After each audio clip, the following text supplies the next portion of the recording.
The door didn't just close, it exploded shut. The sound of it, a heavy final thud, echoed through the Wyoming Valley like a gunshot in the dead of night. Behind it, her father's voice, thick with whiskey and rage, was a roar that the wind couldn't swallow. "Get out! Don't come back! You'll marry Maddox or you'll freeze out there, and I don't care which." Lydia Mercer stumbled backward, her bare feet sinking into the biting snow. The cold wasn't what made her heart hammer against her ribs. It was the crushing, impossible truth. She was 17 years old, and she had just been thrown out of her home, discarded, traded for a handful of gold coins she'd seen gleaming on the kitchen table just moments before. Royce Maddox gold. Proof that her father valued his debts more than his own flesh and blood. Her breath came in ragged white plumes. Her thin wool dress, torn at the shoulder where he'd shoved her, offered no protection from the razor-sharp wind. Each step left a smear of red in the snow, a trail marking her ruin. The night smelled of pine and ice, but all she could taste was the metallic tang of fear. She glanced over her shoulder, half expecting to see Maddox's men charging down the path. Maddox wasn't a man who took no for an answer. His name was a curse, whispered in the valley. They said his first wife had fallen ill with a mysterious speed. They said his second had drowned in a creek, barely a foot deep. No one dared say more. Refusing him wasn't just defiance. It was a death wish. The trees closed in around her, a black, silent army watching her suffer. Every crack of a branch under the weight of the snow sounded like a footstep behind her. Was it wolves? Or was it them? The wind tore at her hair, a relentless force pushing her deeper into the wilderness, away from the only life she'd ever known. She tried to think of her younger sister, Emma, 14 years old and still trapped in that house, still under their father's thumb. A fresh wave of terror, colder than the snow, washed over her. Would he sell Emma next? Would Emma even know what happened? Or would she be told that Lydia had just run away?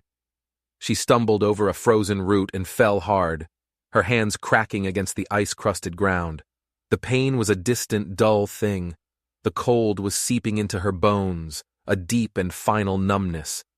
It would be so easy to just lie here, to let the white silence swallow her whole, to just stop. But then, through the thick tangle of pines, she saw it. A light, a single flickering point of gold, a promise of warmth in an ocean of darkness. It could have been a trick of her desperate mind, a dying dream, but it was the only thing she had left. She forced herself to her feet, her legs trembling violently. The thought of a roof, of a fire, was enough to pull her forward. She dragged her bleeding feet through the snow, one agonizing step at a time, her eyes fixed on that tiny, distant flame. The cabin materialized out of the gloom, tucked into a small clearing. Smoke curled from its stone chimney like a prayer.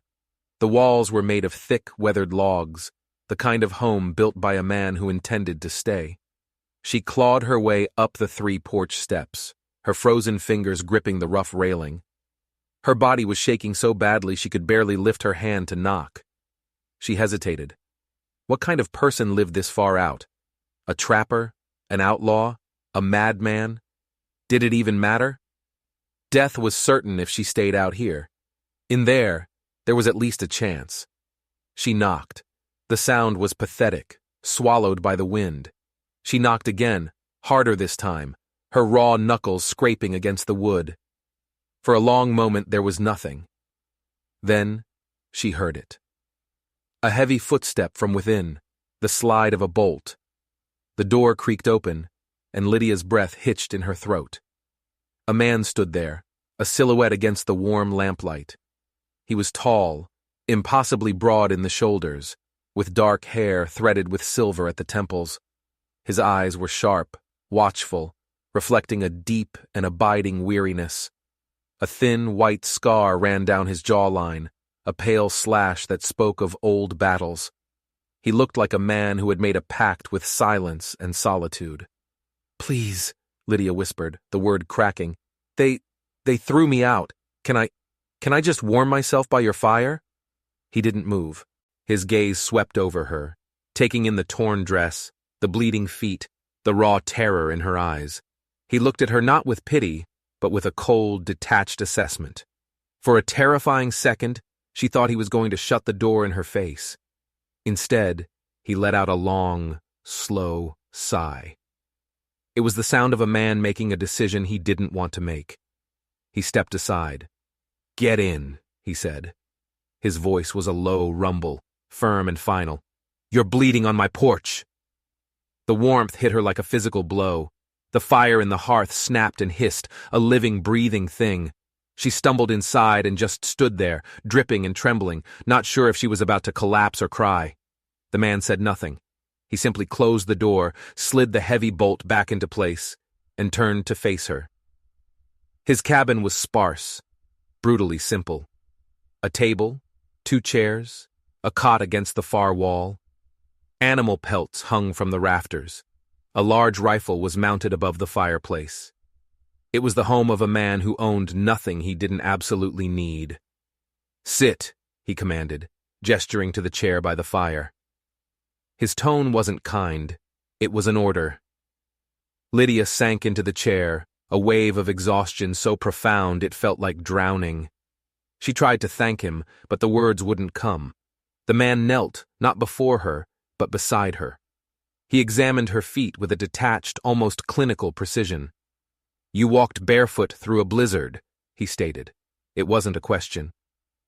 "I didn't have a choice," she managed to choke out. His eyes, the color of storm clouds, met hers for a fleeting, intense moment. She saw something in them that wasn't cruelty, but it wasn't kindness either.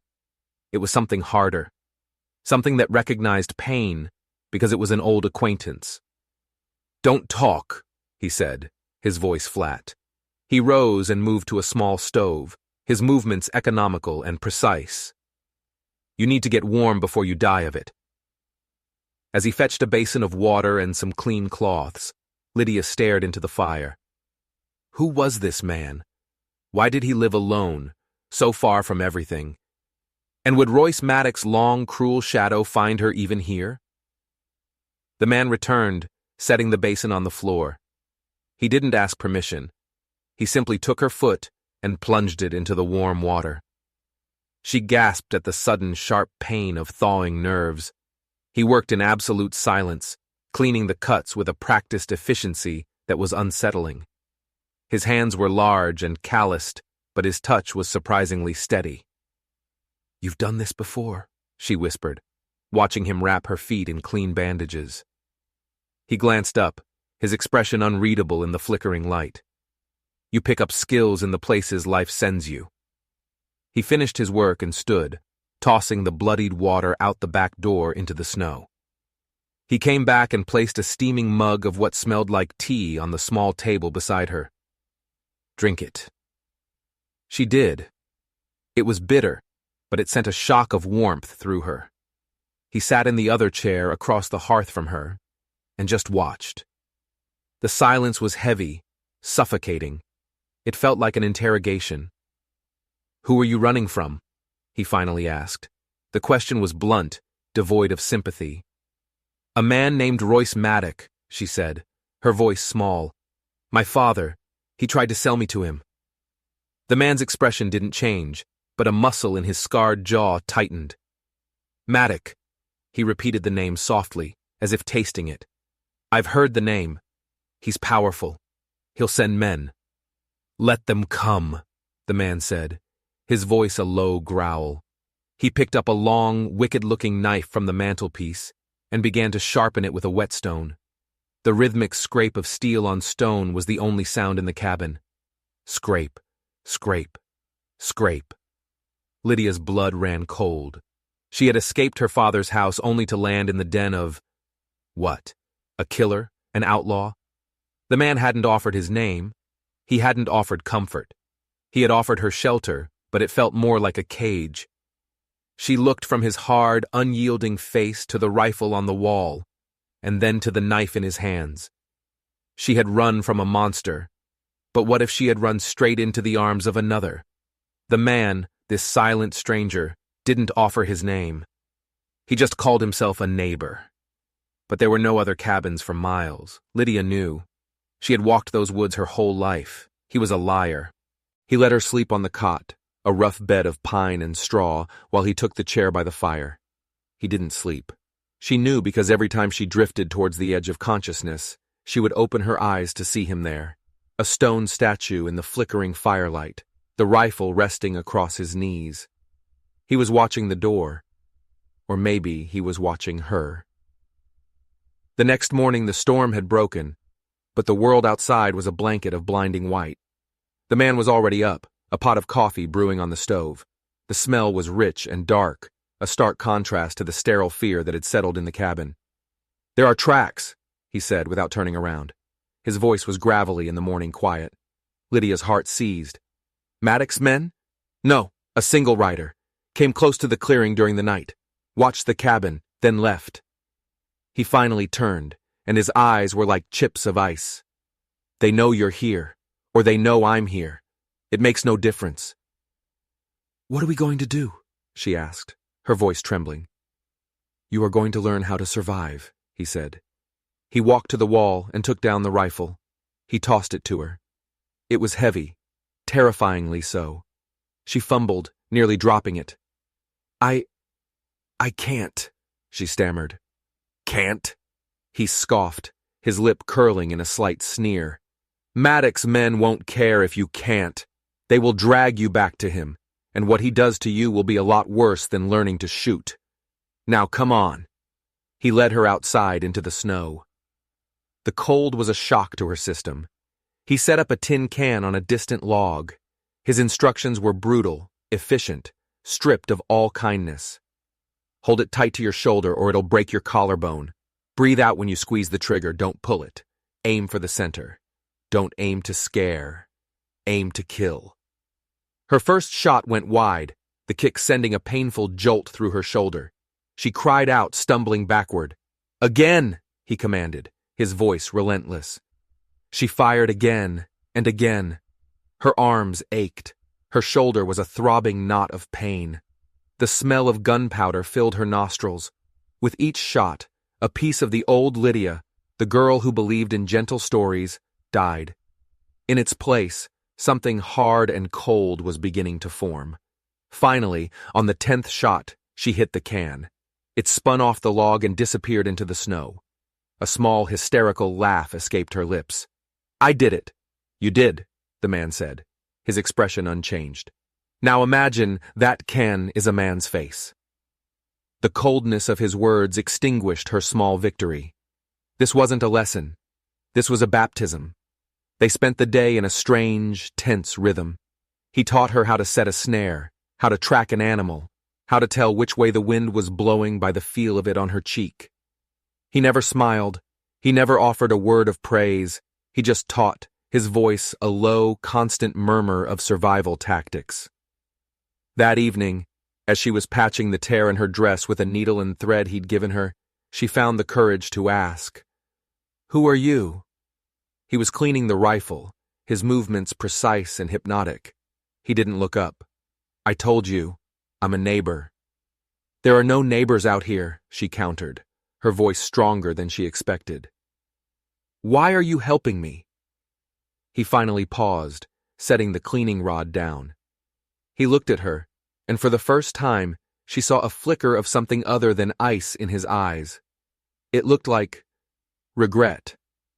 "Because a long time ago," he said, his voice barely a whisper, "I didn't help someone, and they paid the price for my weakness. I won't make that mistake again." Before she could ask more, he stood up and walked to a heavy wooden chest in the corner, one she hadn't paid much attention to. He lifted the lid. The interior was lined with velvet, and inside, nestled against the fabric, were things that made no sense in this rustic cabin. A silver-backed brush, a set of finely tailored clothes, and a leather-bound journal with a gold leaf monogram on the cover. The letters were SW. "Who is SW?" she asked, her curiosity overriding her fear. He closed the lid sharply. "That's none of your business." He turned away, his shoulders tense. "Get some rest. Tomorrow we go to town. To town? She was stunned. But Maddock? Maddock is in town, he interrupted, his back still to her. Emma whimpered, her eyes wide with terror. It's not over until I say it is. You and your mysterious friend have ruined me, but I'll still have my prize. Lydia's blood ran cold. He was insane. He was going to kill her sister right in front of her. But then, a new voice cut through the night, low and deadly. You're right about one thing, Maddock. Silas stepped out of the darkness behind Maddock, his own pistol aimed not at Maddock, but at something just past him. It is over! Maddock hesitated, confused. That hesitation was all Silas needed. A single shot rang out. It wasn't aimed at Maddock. It was aimed at the lantern hanging from a post just above his head. The bullet shattered the glass. Oil and flame rained down, engulfing the area in a sudden, blinding flash of fire. Maddock screamed, stumbling back, his clothes catching fire. The two men holding Emma let go, instinctively shielding their faces. In that split second of chaos, Lydia ran. She didn't think. She just moved. She grabbed Emma's hand and pulled her, dragging her away from the fire, away from the screaming monster, towards the darkness of the ravine. Lydia! Emma cried, her voice a mix of terror and relief. Keep running! Lydia yelled, not daring to look back. They scrambled towards the cliff's edge, towards the rope Silas had left dangling. Behind them, the sounds of chaos grew louder. Gunshots, shouting, the roar of the fire. They had Emma. But they were still trapped behind enemy lines, with a burning madman and his dozen gunmen between them and freedom. And Silas was still back there, somewhere in the heart of the inferno he had created. They scrambled down the rope, the rough fibers tearing at their hands. Below them, the icy river churned, a black, hungry mouth. Behind them, Maddock's ranch was an island of pandemonium, the fire spreading from the lantern post to the dry wood of the stables. Men were shouting, their figures silhouetted against the growing blaze. Where's Silas? Emma cried, her voice thin with panic as they reached the bottom of the ravine. He's coming, Lydia said, trying to sound confident, but her heart was a cold stone in her chest. She scanned the top of the cliff, praying to see his dark shape against the firelight. There was nothing. Suddenly a hail of bullets peppered the rock face above them, sending chips of stone raining down. Maddock's men had spotted them. This way! Lydia screamed, pulling Emma along the rocky bank of the river, seeking the cover of darkness. They were exposed, easy targets. Just as a bullet ricocheted sickeningly close, a figure appeared at the top of the cliff. It was Silas. But he wasn't alone. He was locked in a desperate struggle with a massive, hulking man, one of Maddock's foremen. They swayed dangerously close to the edge. Silas! Lydia screamed. He managed to shove the man back, giving himself a precious second. He didn't climb down the rope. Instead, he did something Lydia couldn't comprehend. He ran along the cliff edge, drawing the attention of the gunmen. It was a suicide run.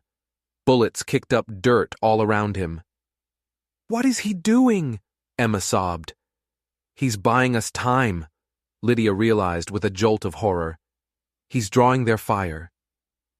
He was sacrificing himself, just like he said he would. He wasn't going to make the same mistake twice. He wasn't going to let someone else pay the price. This time, he would pay it himself. No. She wouldn't let him. Stay here, she ordered Emma, pushing her sister behind a large boulder. Lydia, no! But Lydia was already moving. She raised the pistol Silas had given her, the one she'd used to save her sister. Her hands were steady now. Her fear was gone, replaced by an ice-cold fury. She aimed not at the men, but at the support beam of a small wooden watchtower perched on the cliff, right where most of the gunmen were gathered. She remembered Silas's words. Breathe out. Squeeze. Don't pull. She fired once. The bullet splintered the wood. She fired again. A crack echoed across the ravine. The tower groaned, shifted, and then with a great tearing sound, it collapsed, sending the men tumbling down the rocky slope in an avalanche of timber and panicked cries. The gunfire stopped. In the sudden, shocked silence, Silas seized his opportunity. He dispatched the foreman with a brutal efficiency, and then, without a moment's hesitation, he leaped from the cliff into the churning river below. It was a 30-foot drop into black, freezing water, a death sentence. "Silas!" Lydia's scream was raw, torn from the very depths of her soul. She watched the spot where he had disappeared, her eyes straining in the darkness. Seconds passed. They felt like lifetimes. There was nothing, just the rushing water. He was gone. Emma grabbed her arm. "Lydia, we have to go! The others will come!" But Lydia couldn't move. She just stared at the water, her hope turning to ash. He had saved them, but at the ultimate cost. Then a head broke the surface. Silas gasped for air, his body fighting the current. He was alive, wounded, exhausted, but alive. He started swimming for their side of the bank, his strokes powerful but strained. Lydia and Emma rushed to the water's edge, pulling him out of the icy torrent. He collapsed on the bank, shivering violently, his face pale, but his eyes burning with an unyielding fire. "Is he?" Lydia looked back across the river. In the light of the burning ranch, she saw him, Royce Maddock. He stood at the edge of the cliff, a silhouette of hate, his clothes smoldering, his face a mask of fury. He raised his pistol, aiming it straight at them. There was nowhere to run, nowhere to hide. This was the end. But just as he was about to fire, another figure appeared behind him. It was Reed Dalton, and he wasn't alone. Behind him were a dozen men from the town, armed with rifles and righteous anger. The sheriff was with them, his badge gleaming in the firelight. "It's over, Maddock," the sheriff yelled. "Your empire is gone. Your men are captured. You have nothing left." Maddock let out a wild, crazed laugh. "If I have nothing, then they have nothing." He turned his pistol back towards Lydia. A single shot rang out, but it wasn't from Maddock's gun. It was from Reed Dalton's rifle. Maddock staggered, a look of surprise on his face. He touched a hand to his chest, looked down at the spreading blood stain, and then, without another sound, he toppled over the edge of the cliff, disappearing into the same dark water that Silas had just escaped. Silence. A profound, complete silence fell over the valley, broken only by the crackle of the dying fire. It was over. Truly, finally over. Weeks later, the snow had begun to melt, revealing the first hints of green on the valley floor. The Maddock Ranch was a charred ruin, a monument to a tyrant's fall. The story of their fight had spread like wildfire, turning Silas Wycliffe from a mysterious phantom into a reluctant hero. He had used his family's name and fortune not to rebuild his own empire, but to undo the damage Maddock had done, buying back stolen land for families and canceling the predatory debts that had choked the valley for years. Lydia and Emma were back at their father's ranch, but it wasn't his anymore. Silas had bought the debt and signed the deed over to them. Their father, broken and shamed, had left the valley, a ghost haunted by his own greed. The cabin in the woods was no longer a hermit's refuge. It was a home. Lydia found herself there most days, helping Silas rebuild a life he had thought was lost forever. The silence between them was no longer heavy or tense. It was comfortable, filled with unspoken understanding. One afternoon, as they sat on the porch watching the sun dip behind the mountains, Lydia turned to him. "That journal I found," she began softly. "The one from your wife, Eleanor." Silas didn't flinch. He just nodded slowly. "I figured you'd seen it." "What happened to her?" Lydia asked, the question that had haunted her for weeks. "She wasn't my wife," Silas said, his voice quiet. "She was my brother's. He was a man much like Maddock, charming on the outside, rotten to the core. He abused her. I tried to help her escape, but I was too slow, too hesitant. He caught us, and in the fight, she was killed." He looked at his hands. They covered it up. The family, my father. They called it an accident. I was the disgrace for trying to interfere. That's when I left. I couldn't be a part of that world anymore. I came here to disappear. He finally looked at Lydia, his storm-gray eyes clear and steady. When you showed up on my porch that night, bleeding and terrified, you looked just like she did in my memories. I told myself I wouldn't fail again. Tears welled in Lydia's eyes. He wasn't a monster. He was a man haunted by a ghost who had finally found his redemption by saving her. She reached out and took his hand, his fingers, calloused and strong, wrapped around hers. They didn't need to say anything else. In the quiet of the Wyoming twilight, two broken people who had found each other in the heart of a storm began to heal. They had faced down monsters and ghosts and had come out the other side, not unscathed, but together. And in a valley that was learning to breathe again, that was more than enough. The story of Lydia and Silas became a quiet legend in the Wyoming Valley, a reminder that even in the coldest darkness, a single spark of courage can start a fire big enough to burn down an empire. If you enjoyed this story, don't forget to hit that subscribe button and ring the bell for more tales of justice and survival against all odds. Let me know in the comments what you would have done if you were in Lydia's shoes. Dalton's face fell. He shook his head grimly. Silas, I'm sorry, I didn't know how to get word to you. Maddox's men came for her 2 days ago, took her from her father's ranch, said the debt was being called in one way or another. The world tilted on its axis. Lydia swayed in the saddle, a wave of nausea washing over her. Emma. He had taken Emma. No, she whispered, the word a raw, broken thing. No, he can't have. Silas's hand shot out, steadying her. His face was a mask of stone, but his eyes were blazing with a fire so intense it was terrifying. He had not been asking about his wife. He had been asking about Lydia's sister. But how did he know her name? How did he know anything? Where did he take her? Silas demanded, his voice like the crack of a whip. He's holed up at his own ranch north of here, Dalton said. Got a dozen men with him. It's a fortress, Silas. You can't just walk in there. I'm not planning to walk in, Silas said, his voice dropping to a deadly calm. I'm planning to burn him to the ground. He turned to Lydia, and the cold mask was gone. In its place was a raw, aching fury. I'm sorry, Lydia. I should have known he'd do this. I underestimated his cruelty. How do you know about Emma? She asked, her mind reeling. How do you know who she is? Silas took a deep breath. The confession came out hard and sharp. Because your father didn't just owe Maddox. He owed my family's bank. I've been monitoring his accounts for months. When he took out a new loan against his property, I knew something was wrong. I was on my way to your ranch the night you ran. I was coming to warn you. It was too much. A rich man playing spy, a secret protector who had arrived too late, and her sister, her sweet, innocent Emma, was now a pawn in this deadly game.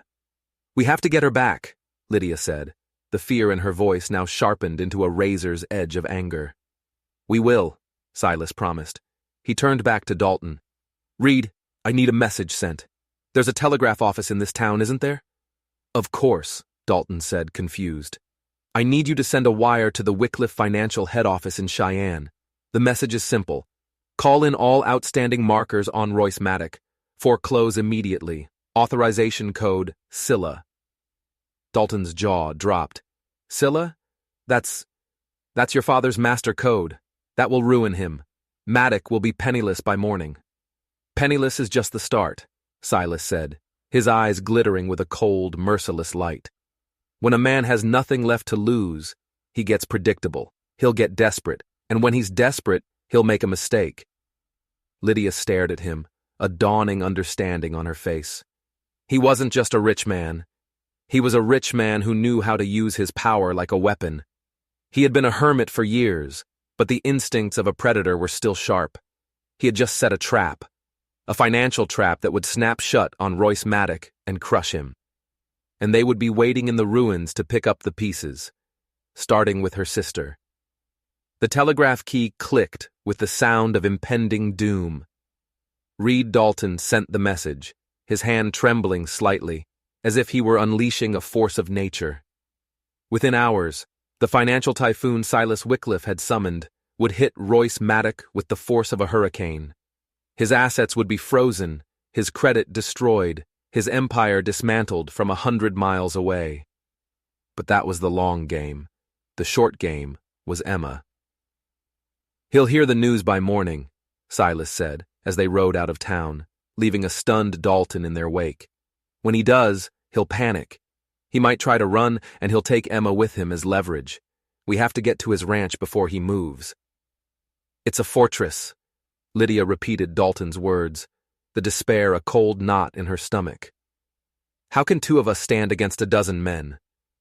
"We won't be 2 of us," Silas said, a grim smile touching his lips for the first time. "And we're not going to fight his army. We're going to steal his queen right off the board." His plan was audacious, bordering on insane. They wouldn't attack the front gate. They would use the terrain, the darkness, and Maddox's own arrogance against him. Silas, it turned out, hadn't just been hiding in the mountains. He had been studying them. And it's time to stop waiting for the wolf to come to the door. It's time to go to the wolf. He was hiding something big. The fancy clothes, the journal, the sudden decision to face Maddox head-on. It didn't add up. This man wasn't just a recluse. He was a man with a past he kept locked away in a wooden chest. Later that night, unable to sleep, she crept over to the chest. Her hands trembled as she lifted the heavy lid. She reached inside and pulled out the journal. Her fingers traced the golden letters. SW. She opened it to the first page. The handwriting was elegant, precise, and the first line made her blood run cold. "My dearest Eleanor," it began. "I write this from the Wycliffe Winter Estate, though it feels more like a prison. The mountains are beautiful, but they cannot hide the ugliness of my husband's heart. Wycliffe." The name echoed in her mind. There was only one Wycliffe family in this part of the country. They were richer than anyone. Richer than Maddox 10 times over. They owned banks, railroads, half the territory, and Silas, the name of the eldest son, who had vanished years ago after a scandal. They said he was a monster, a disgrace. She looked over at the man by the fire, Silas Wycliffe. The hermit was a millionaire, a prince in exile, and the journal she held in her hands, it had to belong to his wife, a wife no one had heard from in years, a wife who, like Maddox, had simply disappeared. Lydia's breath caught in her chest. She had been so afraid of Maddox, but what if the real monster was the one who had saved her? The name echoed in her mind. A thunderclap in the silent cabin. Silas Wycliffe. He wasn't just a recluse. He was a phantom, a local legend, the prodigal son of the wealthiest family in the state who had walked away from an empire. And the journal? It spoke of a wife named Eleanor, a wife who had feared her husband. Lydia quietly placed the journal back in the chest, her heart hammering a frantic rhythm against her ribs. She retreated to her cot, feigning sleep, but her mind was a whirlwind. Was he a widower? A killer? Was he protecting her from Maddox? Or was he just a different kind of predator, one who preferred the isolation of the mountains for his dark deeds? The next morning, his demeanor had shifted. The cold detachment was still there, but it was layered with a new, sharp intensity. It was the look of a man preparing for battle. "We leave in an hour," he said, handing her a pair of worn leather trousers and a heavy wool coat from the chest. They were too big, clearly a man's, but they were warm. "You can't ride into town in a torn dress." She didn't mention the journal. She didn't dare. She simply nodded, her throat too tight to speak. The fear was a living thing inside her now, coiling in her gut. The ride to town was a blur of snow-laden pines and tense silence. Silas rode ahead, his back a rigid wall of purpose. He seemed to know the trails intimately, every twist and turn. As they neared the edge of town, he slowed his horse, letting her catch up. "The man we're going to see is named Reed Dalton," he said, his voice low. "He runs the livery. He's one of the few men in this valley Maddox doesn't own. Don't speak unless I tell you to. Just watch and listen." They entered the town of Jackson Hole under the cold, gray eye of the afternoon sun. People stopped and stared as they passed. Whispers followed them like ghosts. "Is that Wycliffe? Look, he's back." He was a myth come to life, and Lydia, riding beside him, felt like a part of his strange, dangerous story. Dalton's livery was warm and smelled of hay and horsehide. Reed Dalton was a wiry man with kind eyes that sharpened the moment he saw Silas. "Wycliffe," he breathed, putting down a currycomb. "By God, I never thought I'd see you ride back into this town." "Things change, Reed," Silas said, his voice tight. He gestured to Lydia.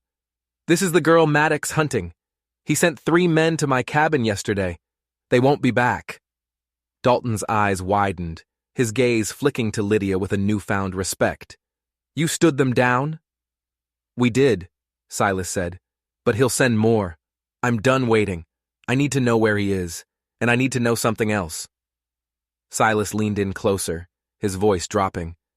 "My sister-in-law. Has anyone seen her?" Lydia froze. Sister-in-law? He knew every creek, every game trail, every rock formation between his cabin and Maddox land. They stopped at a place where a narrow, icy river cut through a deep ravine behind Maddox property. The cliffs were steep, almost sheer, a place no one would ever expect an attack from. "His back wall is here," Silas explained, pointing across the chasm. "He has 1 guard on that cliff, maybe 2. They'll be watching the path, not the river below. We cross here, climb the rock face, and we'll be inside his perimeter before anyone knows we're there." "Climb that?" Lydia stared at the jagged, ice-slicked rock, her heart sinking. It looked impossible.